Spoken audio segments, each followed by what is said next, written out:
I made a poll the other day asking what should I do for my next Bitwig video, and the result was how to make a multi-effect sequencer on the grid. So let's go! My first idea was to make everything inside the grid. That is not only a sequencer, but also all the different effects.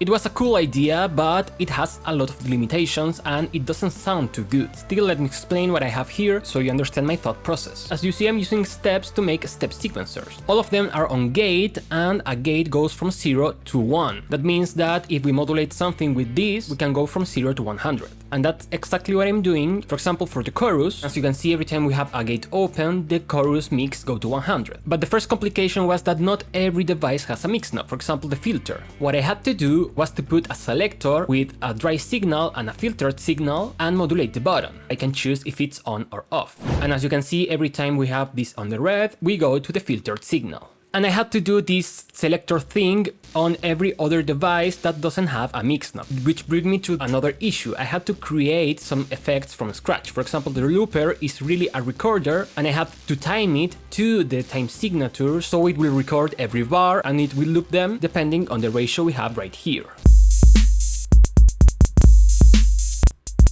And the final issue I had with this is that I wanted to make something linear, because most of the multi-effect sequencer plugins have a linear chain of effects. And as you can see, I go from the filter to the chorus, to the ring modulator, and then to the looper, and then to the flanger. But for making possible to move the effects and change the order, I will have to use a lot of different devices to make some kind of selectors and so on. And that was a lot of job, and also it was going to use a lot of CPU. So I ditched that idea and I did something different, which is combining the grid. As you see, we have the same sequencer, but by putting effects inside this effects grid, you can make it so every modulator inside the grid modulates the effects parameter that are inside the device.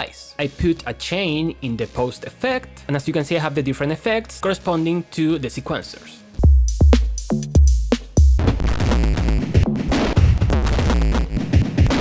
And it works better. Not only that, now I'm able to move the effects wherever I want. For example, I can put the filter at the end, and of course you have to move this line manually, but if you remember that the filter is at the end, you can just leave it there.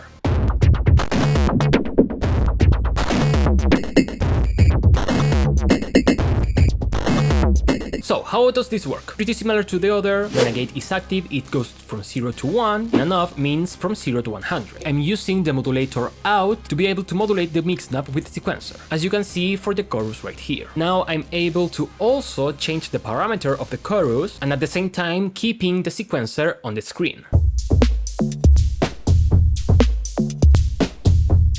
Now I still wanted to be able to choose how much wet and dry signal I will have, and that's why I added an attenuator in between the sequencer and the modulator out. Check out the mix knob modulation. The same from every other device. Now there are some tricky parts. For example, the filter doesn't have a mix knob, but what I did was to actually modulate this value right here and invert it using the transfer as a macro. And I'm modulating the filter type. So when it's on 0, it's actually on 100, and that means it's on bypass. And when the gate is active, it's on 0, which means we have the two-pole low-pass filter. This lets me choose any of the filter types, and every time it's on 0, it will always go back to the bypass.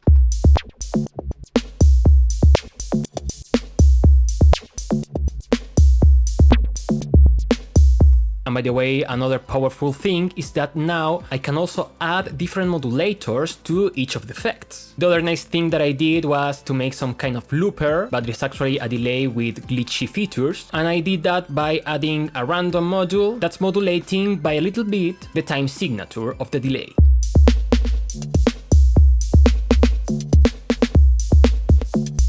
So now I can use every effect and I will have something crazy.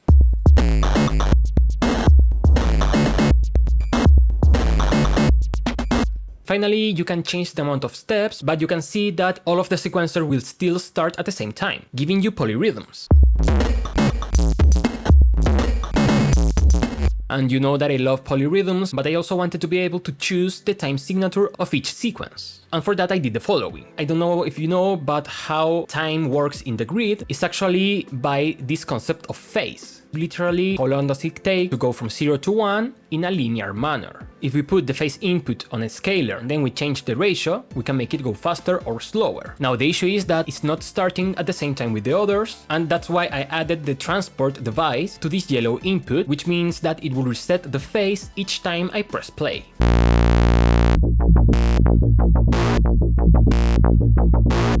Now to finish, let me show you how you can make it from scratch. As you can see, the input is going directly to the output. All the modulations are made with this kind of remote modulation. Let's add another effect and let's modulate it. For example, the pitch shifter. So first of all, we add gates and you can make it longer with this. Then we choose another color so we can differentiate it. And then what I did was to use a modular out. With this, I control the mix knob. You have to go to 0, then modulate up to 100%. I also want to be able to choose the amount of mix, so let's add an attenuator. This one is on between the sequence and the modulation out. Now I can choose how much pitch shifting do I apply. Then, so we are able to change the timing, we go to phase, we add a scaler, we put it in 1, so everything is at 1 speed. Then we take the phase out, we put it in the phase input of the scaler, and we put the transport to reset the scaler phase. Don't forget to turn off the phase of the sequencer. I like to add a label so I know what I'm seeing, and you can change the name on the spectre. And there you have it, now you can start playing.